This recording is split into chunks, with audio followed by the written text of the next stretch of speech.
Albert Einstein once said, everybody's a genius, but if you judge a fish by its ability to climb a tree, it will live its whole life believing that it is stupid.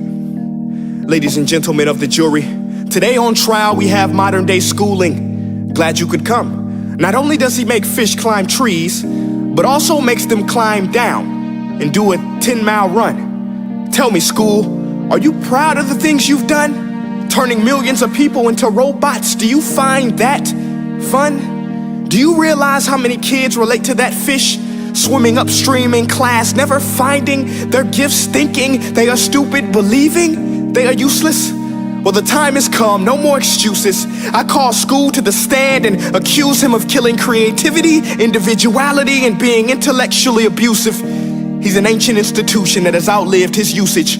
So, Your Honor, this concludes my opening statement, and if I may present the evidence of my case, I will prove it. Proceed. Exhibit A. Here's a modern day phone. Recognize it? Here's a phone from 150 years ago. Big difference, right? Stay with me. Here's a car from today, and here's a car from 150 years ago. Big difference, right? Well, get this. Here's a classroom of today, and here's a class we used 150 years ago. Now ain't that a shame? In literally more than a century, nothing has changed. Yet you claim to prepare students for the future? But with evidence like that, I must ask, do you prepare students for the future or the past? I did a background check on you and let the record show that you were made to train people to work in factories, which explains why you put students in straight rows, nice and neat, tell them sit still, raise your hand if you want to speak, give them a short break to eat, and for 8 hours a day, tell them what to think. Oh, and make them compete to get an A letter which determines product quality, hence grade A of meat. I get it. Back then, times were different. We all have a past. I myself am no Gandhi. But today, we don't need to make robot zombies. The world has progressed. And now we need people who think creatively, innovatively, critically, independently, with the ability to connect. See, every scientist will tell you that no two brains are the same. And every parent with 2 or more children will confirm that claim. So please explain why you treat students like cookie cutter frames or snapback hats, giving them this one-size-fits-all crap. Watch your language. Sorry, Your Honor, but if a doctor prescribed the exact same medicine to all of his patients, the results will be tragic. So many people would get sick, yet when it comes to school, this is exactly what happens. This educational malpractice, where one teacher stands in front of 20 kids, each one having different strengths, different needs, different gifts, different dreams, and you teach the same thing the same way? That's horrific. Ladies and gentlemen, the defendant should not be acquitted. This may be one of the worst criminal offenses ever to be committed. And let's mention the way you treat your employees. Objection. Overruled. I want to hear this. It's a shame.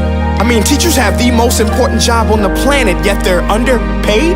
No wonder so many students are short-changed. Let's be honest, teachers should earn just as much as doctors, because a doctor can do heart surgery and save the life of a kid, but a great teacher can reach the heart of that kid and allow him to truly live. See, teachers are heroes that often get blamed, but they're not the problem. They work in a system without many options or rights. Curriculums are created by policymakers, most of which have never taught a day in their life. Just obsessed with standardized tests. They think bubbling in a multiple choice question will determine success. That's outlandish.